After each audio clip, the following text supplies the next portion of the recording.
할렐루야. 너무나도 반갑습니다. 오늘부터 여러분과 함께 신앙생활하게 된 이은성 목사입니다.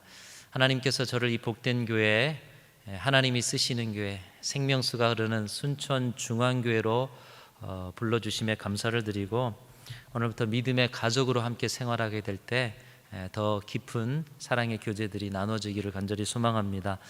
이제 두렵고 떨림으로 사역을 시작하는데 여러분 기도가 많이 필요합니다. 여러분의 기도가 없이는 한 걸음도 나아갈 수 없습니다. 많이 기도해 주셔서 하나님의 크신 은혜를 함께 누리는 교회를 온전하게 세워가기를 간절히 소망합니다. 이 새로운 길목에 서서 사역을 시작하는 저의 마음을 표현하는 시가 있어서 한번 소개하고 시작을 하고 싶은데요. 안도현 님이 쓰신 우리가 눈발이라면, 최근에 눈발이 좀 내렸죠. 우리가 눈발이라면 이라는 시인데 제가 한번 읊어보겠습니다. 우리가 눈발이라면 허공에서 쭈빗쭈빗 흩날리는 진눈깨비는 되지 말자. 세상이 바람 불어 춥고 어둡다 해도 사람이 사는 마을 가장 낮은 곳으로 따뜻한 한방눈이 되어 내리자. 우리가 눈발이라면 잠 못 든 이의 창문가에서는 편지가 되고 그 이에 깊고 붉은 상처 위에 돋는 새살이 되자. 이런 시인데요. 우리가 해야 할 일, 우리가 하나님 앞에서 감당해야 할 사명 또한도 가르쳐주는 좋은 시가 아닌가 생각이 됩니다. 있는 듯 없는 듯 그냥 눈발이 내렸다가 금세 사라져버리는 그런 눈발이 될 수 있지만, 한방눈이 되어서 시커먼 세상, 차가운 세상을 따뜻하게 덮어주는 사명, 또 눈이 내릴 때에 여러 가지 가리지 않고 구석구석 내리지 않습니까? 낮은 곳으로 내려가는 그런 찾아가는 사명, 무언가의 걱정에 매여 잠 못 드는 이에게 위로의 편지가 되어주는 그런 사명, 또 삶을 살다 보면 우리 모두 상처가 있는데 서로의 상처를 보듬어주고 그 상처난 자리에 새살이 되어주는 사명. 제가 앞으로 여러분과 함께 가는 그런 사명의 길이 이런 길만 되었으면 얼마나 좋겠나, 그런 마음을 함께 나눠봅니다. 지난주 서울과 위쪽 지방에는 제법 눈발이 크게 내렸는데 순천에 오니 눈발이 잠깐 내리고 그쳤습니다. 순천이 왜 이렇게 따뜻한가 생각해 봤을 때, 물론 고향이어서 그렇지만 눈 감으면 순식간에 코 베어가는 그런 세상 속에서 이 순천이 따뜻한 이유는, 이 순천이 그런 인심이 도시에 내리는 이 눈발을 녹일 만큼 따뜻하다, 그런 생각을 해보게 되었습니다. 눈발은 크게 없었지만 순천이야말로 눈발의 사명을 다하는 것이요, 그 중심에 순천중앙교회가 있음을 보게 됩니다. 순천이라는 도시의 이름이 딸을 순 하늘천, 믿지 않는 사람들까지도 그 심성을, 하늘에 따르는 그 심성을 가진 도시인데, 특별히 그 중심에, 그 중앙에 순천중앙교회를 두셔서 하나님의 뜻을 따르고 하나님이 주신 사명을 감당하는 교회로 세우심에, 오늘 순천중앙교회가 다시 한번 하나님의 크신 은혜를 입고 세상에 복음의 눈발, 은혜의 눈발을, 그 한방눈을 날리는 그런 교회가 되기를 간절히 소망합니다. 하늘문을 여시고 성령의 능력으로 공급하시는 생명과 은혜의 눈발이 여러분을 통해서, 교회를 통해서, 저를 통해서 이 순천 지역에, 그리고 대한민국과 온 세계 열방에 가득가득 내리는 은총이 있게 될 줄로 믿습니다. 그러기 위해서 한 가지 기도가 저절로 되었는데, 오늘 말씀을 묵상하다가 이 열왕기 하 2장 앞부분을 보면 엘리야에게 주셨던 성령의 능력을 그대로 받았던 한 선지자가 나오고 있습니다. 그 사람의 이름은 엘리사였습니다.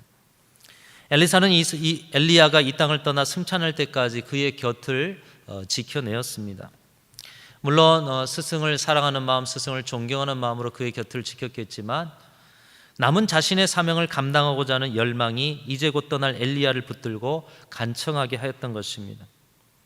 여러분, 야곱의 씨름을 아시죠? 야곱이 축복하지 않으시면 내가 보내지 않겠다, 천사를 붙들고 씨름하였듯이 엘리사도 마찬가지였던 것이죠. 이제 곧 떠날 엘리야를 붙들고 주의 성령의 역사를 내게 부어주시지 않으면 내가 보내지 않겠노라 하는 기세로 엘리야 곁을 끝까지 엘리사는 지켰던 것입니다. 엘리사가 왜 그렇게 갑절의 성령의 능력을 받기를 원했을까 묵상하면서 오늘 그 엘리사의 기도가 저의 기도가 되었습니다. 엘리사는 자신이 너무나도 부족하다는 것을 알았던 것 같습니다. 자신은 부족한 반면 세상은 엘리야의 때와 다를 바가 없습니다. 갈멜산의 대결이 기억하실 것입니다. 850대 1로 싸워야 하는 그 우상 숭배와 영적인 어두움과 죄악이 만연한 그런 세상은 여전히 엘리사 시대에도 동일하여 세상은 강팍하였습니다. 엘리야 선지자와 같은 성령의 강권적인 역사가 없이는 시대를 치유하고 약한 자를 위로하고 때로는 흐트러진 신앙을 바로 세우는 선지자적 사명을 감당할 수 없다는 것을 엘리사가 알았던 것입니다. 그 사역 감당하기 위해서는 성령의 능력을 받아야 함을 그가 깨달았던 것이죠. 그래서 그는 엘리야 선지자에게 주셨던 것처럼 성령이 하시는 역사가 갑절이나 내게 있기를 원합니다. 갑절이나 있기를 원합니다. 힘으로도 안 되고 능으로도 안 되는 일, 오직 성령의 도우심으로 가능하니 성령의 역사를 주십시오. 그는 하나님 앞에 구하고 또 그것을 하나님은 응답으로 주셨습니다. 오늘 이 기도와 응답을 저에게 주시고 여러분에게도 주셔서 이 시대에 성령의 능력으로 하나님의 치유와 회복의 역사를 써가는 교회와 저희 모두가 되기를 간절히 소망합니다. 그 능력을 받은 엘리사가 오늘 본문에서 받은 능력으로 첫 사역을 시작하는데요, 그 첫 사역을 시작하는 도시가 바로 여리고라는 도시였습니다. 엘리야가 승천한 곳 맞은편에 여리고가 있었는데 이제 성령의 능력을 받은 엘리사가 자신의 겉옷을 쳐서 요단을 치니 요단이 갈라집니다. 그리고 그것을 걸어서 건넜던 곳이 바로 여리고 땅에 도달하는 것이었습니다. 여러분, 여리고 하면 떠오르는 것이 있으실 것입니다. 여리고, 무엇이 가장 먼저 떠오르시죠? 아마 침묵으로 성을 돌던, 그래서 그 순종의 결과로 주신 그 승리를 얻었던 여리고 성의 전투가 떠오르실 것입니다. 이 여리고는 지금도 지구상에서 가장 오래된 도시요 가장 낮은 곳에 위치한 도시로 알려져 있습니다. 해저 260m 아래로 오아시스 지형으로서 모든 것이 풍족하게 공급되고 열매 맺는 도시가 여리고였습니다. 지정학적으로도 좋은 위치여서 교통의 요지, 군사적 요지가 바로 여리고였습니다. 신약 성경에 보면 여리고는 은혜의 도시였습니다. 마가복음 10장에 보면 맹인 바디메오가 예수님으로부터 그 눈을 뜨게 되는 치유의 역사를 경험하는 일도 있고요. 또 누가복음 19장에는 삭개오가 그의 삶을 예수님으로 통하여서 변화하고 새 사람이 되는 은혜의 도시가 바로 여리고였습니다. 무엇보다 여리고는 좋은 환경 속에서 많은 열매들이 맺히는 땅이었습니다. 그렇기 때문에 사람들이 많이 모이고 또 그 많은 먹거리와 천혜의 자연 환경을 가진 도시로서 사람들의 부러움을 한눈에 사는 꿈의 도시, 가고 싶은 도시가 여리고였습니다.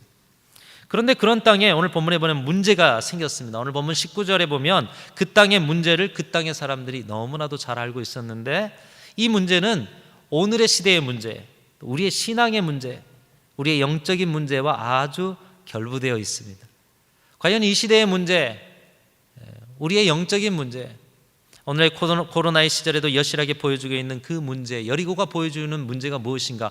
오늘 19절을 함께 한번 읽어보겠습니다. 같이 읽습니다. 시작. 그 성읍 사람들이 엘리사에게 말하되 우리 주인께서 보시는 바와 같이 이 성읍의 위치는 좋으나 물이 나쁨으로 토산이 익지 못하고 떨어지나이다. 지금 여리고의 문제는 무엇이냐? 그 땅에 열매가 익지 못한다는 것입니다. 열매가 맺히기는 맺혀요. 근데 열매가 끝까지 익어지지 못하고 떨어져 버린다는 것이죠. 그리고 그 원인이 무엇인가? 여리고 사람들은 알았습니다. 물이 좋지 못하다라는 것이었어요. 문제의 원인은 알고 있었지만 그 문제를 해결할 지혜와 능력이 없었던 것입니다. 물이 좋지 못하다. 여러분, 이 물이라는 것은 참 중요한 것 같습니다. 특별히 우리 사람의 인체에 있어서 70%가 물이지 않습니까? 우리 건강에 있어서 이 물은 참 중요한 역할을 합니다. 어떤 물로 우리의 몸을 채우느냐에 따라서 우리의 건강 상태가 달라지지 않습니까? 건강검진을 하면 피 검사를 하죠. 그런데 이 피도 물 아니겠어요? 다시 말하면 물 검사를 하는 거예요. 물의 성분이 어떻게 되었나 물 검사를 하는 것이죠. 그만큼 우리의 건강에 물이 중요하다는 것입니다. 뿐만 아니라 식물이 자라는 데 있어서도 물은 중요합니다. 오염된 물을 먹고 자란 식물이 유전자 변형을 하지 않습니까? 물이 어떠냐에 따라서 식물이 정상적으로 자라느냐 그렇지 않느냐, 특별히 오늘 본문에서는 열매가 잘 익을 수 있느냐 아니면 중도에 떨어지느냐가 물에 의해서 결정된다라는 것입니다. 여러분, 이 물은 이렇게 우리가 먹고 또 자라는 데만 중요한 것이 아니라 우리의 관계에 있어서도 참 중요합니다. 우리가 자녀들에게 친구를 잘 사귀어라 이렇게 말하면서요, 또 말을 덧붙이죠. 나쁜 친구에게 물들지 말아라. 사실 누가 누구에게 물을 들이는가 깊이 봐야겠지만 나쁜 친구에게 물들지 말아라. 여기서 물이라는 말이 나오죠. 이 물은 영향력을 뜻하고 있습니다. 사람은 보고 듣고 경험한 것에 매이지 않을 수 없기 때문에 좋은 영향을 받아서 좋은 사람을 만나서 그 영향으로 잘 자라가야 한다는 것이죠. 그래서 맹자의 어머니는 3번이나 이사를 했다라고 하죠. 우리 순천중앙교회는 물이 좋은 교회인 줄로 믿습니다. 서로의 관계에 그 영향력이 좋아서 하나님이 기뻐하시는 열매가 끝까지 아름답게 맺혀지는 교회가 될 수 있기를 간절히 소망합니다. 여러분, 이 물이라는 것은 신앙에 있어서도 참 중요합니다. 요한복음 3장에 보면 바리새인이었던 니고데모가 어느 날 저녁 예수님을 찾아옵니다. 그리고 그의 믿음을 고백하자 예수님께서는 그에게 거듭남에 대해서 가르쳐주고 계십니다. 사람이 거듭나야 하나님의 나라를 볼 수 있다는 것이죠. 하나님의 나라를 보아야 하나님의 나라를 살아낼 수 있고 하나님의 나라를 누릴 수 있는데, 너희는 택한 하나님의 백성이면서도 하나님의 나라를 보지 못함으로, 하나님의 나라가 무엇인지 알지 못함으로 하나님의 나라를 살아내지 못하고 그것을 누리지 못하는구나. 그래서 니고데모에게 너만은 하나님의 나라를 보거라 하는 마음으로 하나님의 나라를 볼 수 있는 길인 거듭남에 대해서 가르치고 계십니다. 그 거듭남은 물과 성령으로만 가능하다라고 말씀해 주셨습니다. 여러분, 여기서 성령은 성령 하나님의 역사, 성령의 그대로 성령이라고 볼 수 있습니다. 근데 물은 무엇일까요? 여기서 물은 영생의 샘물인 하나님의 말씀을 의미하고, 말씀이 육신되어 우리 가운데 오신 예수님을 의미하는 것이에요. 예수님께서는 오늘도 생명의 선물을 우리에게 주시는 분이십니다. 요한복음 4장 14절 말씀에 이렇게 말씀하고 있습니다. 내가 주는 물을 먹는 자는 영원히 목마르지 아니하니 나의 주는 물은 그 속에서 영생하도록 솟아나는 샘물이 되리라. 이렇게 말씀하고 있습니다. 오늘 이 아침에도 우리 예수께서 여러분의 심령에 생명의 샘물을 공급해 주고 계시는 줄로 믿습니다. 물은 우리 신앙에서 이렇게 중요한 것이죠. 주님이 주신 영생수를 마시고 우리의 영원한 영생수인 말씀을 마시고 그 말씀 가운데 순종함으로 변화를 받아서 진리 안에 새 사람이 되어지는 그 과정이 거듭남의 과정이라고 가르쳐주고 계시는 것입니다. 그런데 말씀의 물이 아닌 세상적인 지식과 세상의 경험과 세상적인 물이 가득하다 보니 거듭나지 못하고 하나님 나라를 알지 못하고 진리로 변화되지 못하고 예수 닮지 못하고 하나님 나라를 알지 못하니 하나님 나라를 누리지 못하고 세상 가운데 허우적거리면서 살아가는 그런 신앙의 자리가 오늘 여리고에도 있었고 예수님 시절에도 있고 오늘 우리가 살아가는 이 시대에도, 안타깝게도 이 시대에도 그런 여리고의 모습이 나타나고 있다는 것입니다. 그 불행을 알면서도 여리고 사람들은 그 문제를 해결할 지혜와 능력이 없었던 것입니다. 그런데 그 모습이 오늘의 시대에도 그대로 나타나고 있습니다. 여러분, 오늘 시대에 얼마나 많은 것이 발달했습니까? 인간이 모든 것을 할 수 있다라는 그 인간 만능주의가 출중하고 있습니다. 과학 문명이 발달합니다. 편의가 증대됩니다. 인간의 지식이 쌓여 상아탑이 되어진 이 시대를 살아가면서 모든 것을 할 수 있다고 하지만 여러분, 원인을 알면서 해결하지 못하는 문제가 얼마나 많습니까? 지금 코로나도 마찬가지죠. 원인을 알아요. 그런데 해결하지 못하고 있어요. 이 시대의 영적인 어두움, 삶의 문제들도 보면 우리는 그 원인을 알면서도 그 문제들을 해결하지 못한 채 허우적거리며 살아가는 삶의 자리를 갖고 있는 것입니다. 오늘 여리고의 문제가 우리의 문제라는 것이죠. 그 화려한 도시, 풍성한 열매가 넘쳐서 모두가 꿈꾸는 도시 여리고가 열매가 익지 못한 이 불행한 도시가 된 이 모습이 우리의 삶의 자리에도 있다는 것입니다. 여러분, 인간의 힘으로 되어지지 않은 자리 누가 하시겠습니까? 오직 하나님만이 하시는 줄로 믿습니다. 여러분, 하나님이 어떻게 하실 수 있으시겠어요? 힘으로도 되지 않고 능으로도 되지 않는 그 자리, 오직 하나님께서 보내시는 보혜사 성령의 능력으로 되어지는 줄로 믿습니다. 오늘 그 성령의 능력을 받은 엘리사를 통해서 하나님께서 불행의 땅 그 여리고를 치유하고 회복시키는 역사를 보여주고 계십니다. 엘리사를 통해서 주신 그 땅의 치유와 회복이 얼마나 온전한 것이었는가를 오늘 보면 22절에 보여주고 있는데, 끝에 보면 그 땅이 고쳐져서 오늘에 이르렀더라. 오늘 이 말씀 속에 고쳐진 역사가 계속하여서 진행되었다는 것이죠. 성지순례 가보면 이 여리고에 엘리사의 샘물이 있습니다. 근데 거기서 지금도 샘물이 흘러서 온 땅을 적시는, 지금까지도 생명의 샘물이 그 땅을 적시고 있다라는 것이죠. 엘리사는 이 문제를 어떻게 치유해 나가고 있습니까? 엘리사가 여리고 땅을 고치고 회복시킨 치유의 순서는 오늘날 우리의 인격과 신앙, 우리의 가정과 교회, 한국교회와 이 나라와 이 시대를 치유하는 원리로 하나님께서 우리에게 주셨다는 것입니다. 여러분, 오늘 수지 맞으셨습니다. 이 원리만 가지시면 여러분의 인생의 불행의 자리를 아름다운 열매 가득한 자리로 바꾸실 수가 있는 것이에요. 엘리사가 어떻게 그 땅을 고치고 치유했는가? 첫 번째로 엘리사는 물 근원으로 나아갔다라는 것입니다. 엘리사가 보여지는 그 물의 자리에서 일을 한 것이 아니라 근원이 어딘가를 찾아낼 수 있는 사람이었다는 것이고, 또 그 물 근원으로 나아가서 문제를 해결했다는 것입니다. 여러분, 여러분의 인생의 문제도 그렇습니다. 우리의 삶에 많은 일어나는 문제도 근원으로 나아가서 해결할 때 그 문제가 온전히 해결되는 것입니다. 코로나의 치료도 마찬가지죠. 많은 치료제가 개발될지언정 여러분, 백신으로 우리 몸에 항체가 생겨나지 않으면 또다시 감염될 위험에 노출되는 것입니다. 한 그루의 나무가 여러 가지가 있는데 그 나무 가지 하나가 오염이 되어서 문제가 생겨 가지를 자르더라도 여러분, 그 줄기와 뿌리가 온전하면 그 나무는 푸르를 수 있고 열매를 맺을 수 있는 것입니다. 아니, 심지어 밑둥지가 잘려나가도 뿌리가 온전하면, 그 근원이 온전하면 그 나무는 언젠가 새순이 돋아 열매를 맺는 날을 맞게 되는 것이죠.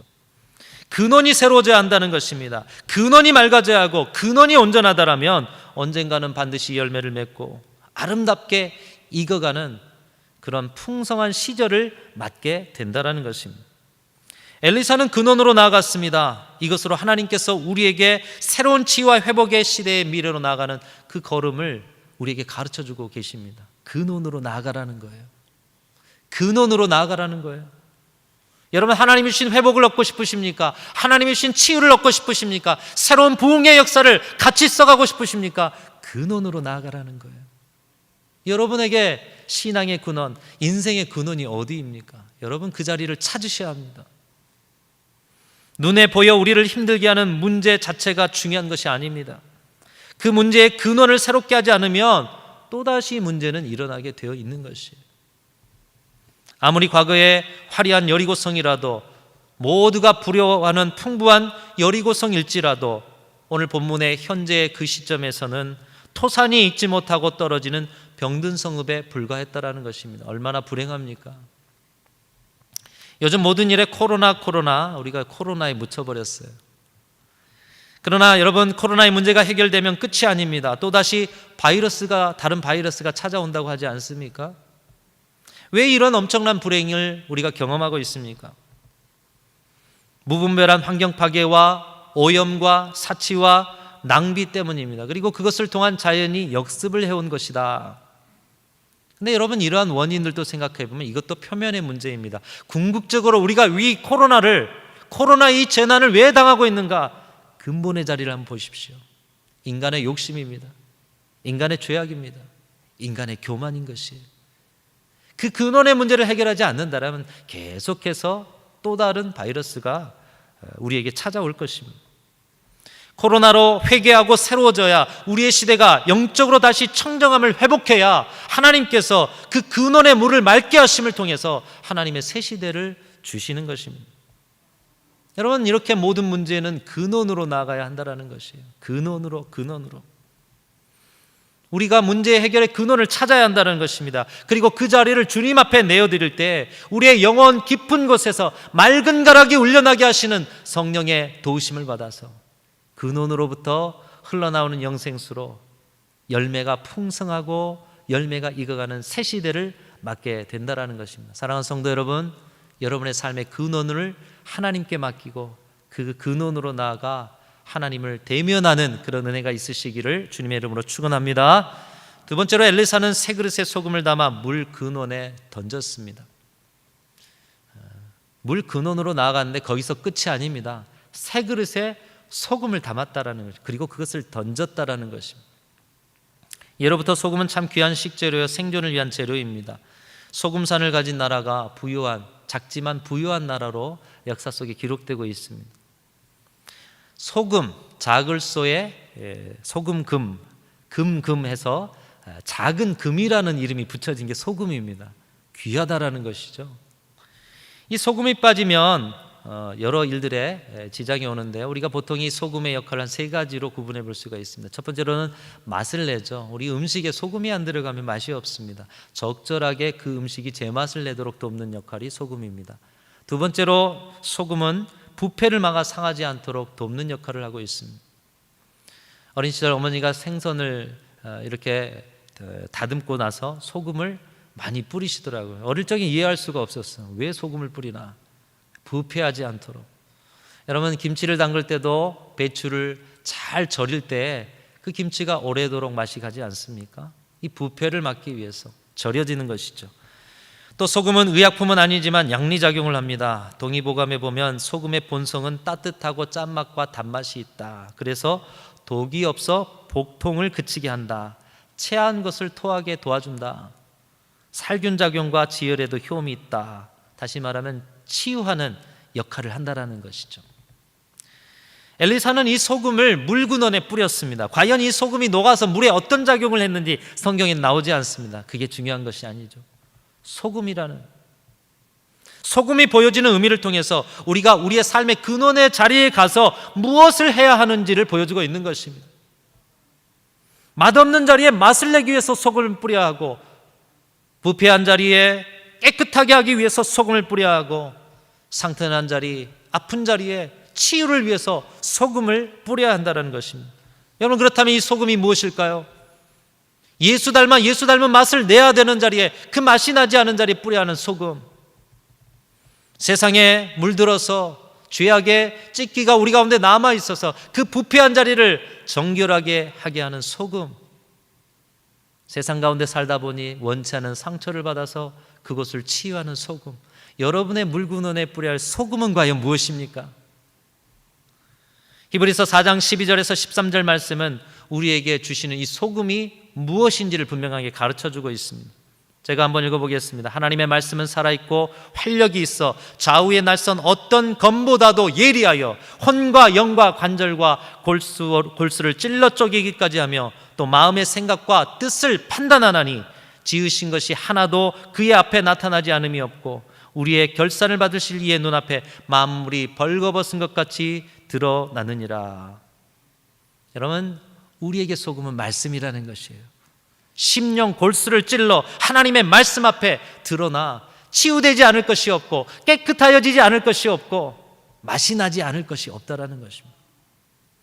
병원에 가서 진료를 받다 보면 또 건강검진이나 이런 걸 하다 보면 부끄러울 때가 있습니다.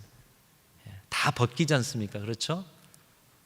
그렇지만 벌거벗은 것 같이 다 벗겨야 치유가 시작이 되는 것이죠. 치료가 시작이 되는 것이죠.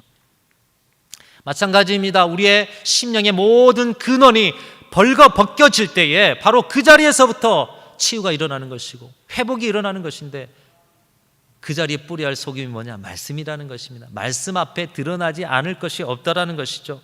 말씀에 부복하여 회개할 때 말씀이 우리를 치유하시고 말씀이 우리를 회복시키시는 것입니다. 그 변화의 체험으로 물이 달라지는 것이죠. 말씀으로 새롭게 하시는 하나님의 은혜를 입어 우리는 생명수를 공급받고 이전에 있지 않았던 신앙의 열매가 아름답게 익어가는 은혜를 누리게 되는 것입니다. 여러분, 하나님의 말씀이 우리의 심령에 들어와도 마찬가지입니다. 제가 사회에 가서 그 소금 물맛을 봤는데 정말 이거는 소금이라고 할 수가 없이 아주 썼습니다. 근데 또 원치 않게 이 사회의 물이 눈에 들어갔는데 그렇게 쓰리고 아릴 수가 없는 것이죠. 하나님의 말씀이 우리의 심령에 들어올 때도 마찬가지입니다. 쓰리지 않는다. 여러분, 오늘 이 자리에서 선포되는 이 말씀도 여러분의 심령에 들어갈 때 여러분의 심령 골수를 찔러 여러분의 물 근원이 쓰리고 아려오더라도 소금을 뿌려 하나님이 원하시는 새로운 변화의 삶을 누리실 수 있기를 주님의 이름으로 축원합니다. 말씀 앞에서 치유와 회복이 되기까지 말씀에 소금을 칠하는 것이에요. 하나님께서는 우리의 영혼 깊은 곳에서 청정한 생명수가 흐르도록 새롭게 해 주신다라는 것입니다. 그래서 엘리사는 두 번째로 소금을 찾다라는 것이에요. 세 번째로 엘리사는 하나님의 치유의 역사를 믿음으로 선포하였습니다. 지금 여리고의 모든 사람들의 이목이 엘리사에게 집중되었습니다. 백방으로 수고해봐도 이 여리고의 문제를 해결할 수가 없었어요. 물이 나쁜데 어떻게 이 물을 새롭게 할 수 있을까? 해결할 수가 없었어요. 근데 엘리사가 그 일을 해결하려고 나서자 사람들의 이목이 얼마나 집중되었겠습니까? 그런 그들 앞에서 엘리사는 이제 담대한 선포를 마지막으로 하고 있습니다. 21절 중반에 보면 여호와의 말씀이 내가 이 물을 고쳤으니 이로부터 다시는 죽음이나 열매 맺지 못함이 없을지니라 하셨느니라. 하나님의 말씀을 대언하고 있습니다. 내가 이 물을 고쳤으니, 앞으로 고칠 것이다 말씀하신 게 아니라 고쳤으니 이미 완료가 됐다라는 거예요. 뿐만 아니라 다시는 죽음이나 열매 맺지 못함이 없을지니라. 지금만이 아니라 앞으로의 미래에도 이제는 이곳에 더 이상 물이 나빠지지 않을 것이다. 미래까지도 치유하시는, 미래까지도 회복시키시는 하나님의 놀라운 역사를 선포하고 있는 것입니다. 여러분, 선지자가 이렇게 선포했습니다. 그런데 이 선포처럼 물이 고쳐지지 않았으면 어떻게 합니까? 다행히도 하나님께서는 엘리사의 말과 같이 그 땅을 고치셔서 오늘까지 이르렀더라. 이 말씀이 기록되는 그 시절까지, 심지어는 지금 성지순례를 통해서 가보면 바로 이 엘리사의 샘물이 있는데 지금에까지도 그 땅을 적시고 있는 것을 볼 수가 있습니다. 그의 말과 같이 고쳐져서 오늘에 이르렀더라. 오늘 말씀이 그렇게 이야기하고 있어요. 그의 말과 같이, 그의 선포와 같이, 그의 믿음의 확신과 같이 그 땅이 고쳐졌다라는 것입니다. 다시 말하면 여러분들이 물의 근원으로 나아가서 말씀의 소금을 선포한 후에는, 그리고 여러분이 그 아픈 자리에 하나님이 고쳐주심에 대한 확신의 선포를 이루어 가야 한다는 것입니다. 여기에서 우리가 주목해야 하는 것은 열매가 익지 못할 정도로 무너지고 황폐되고 부패하고 상처난 자리를 향해서 우리는 믿음을 가지고 하나님이 하실 것을 바라보면서 확신을 가지고 선포해야 한다는 거예요. 우리의 입술로 선포해야 한다는 것입니다. 오늘 이 자리에서 제가 한번 선포해 보겠습니다. 아멘으로 화답하시길 바랍니다.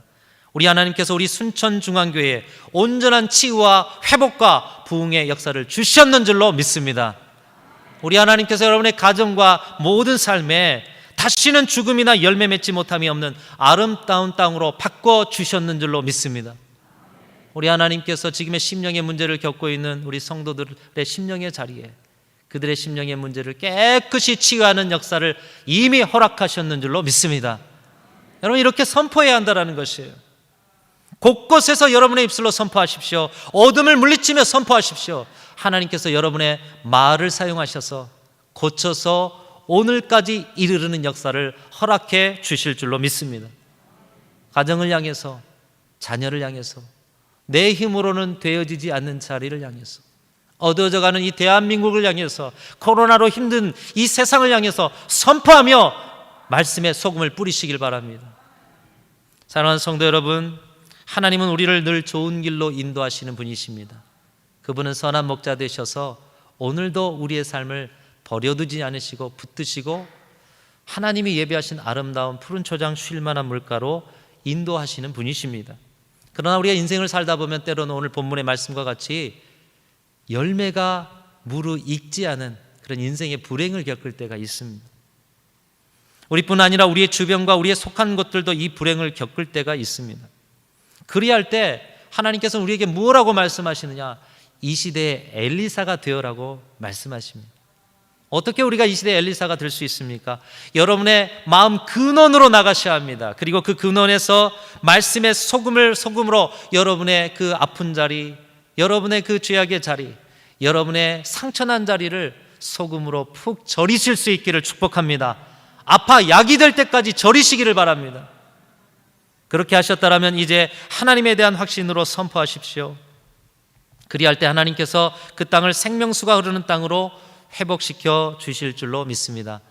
이 한 주간 여러분의 삶의 곳곳에서 여러분의 확신 있는 선포가 울려 퍼지고 또 그로 인해서 치유가 필요한 자리, 회복이 필요한 자리, 다시 한번 하나님의 부흥이 필요한 자리에 하나님께서 놀랍도록 역사하시는 은혜가 있으시기를 주님의 이름으로 축원합니다.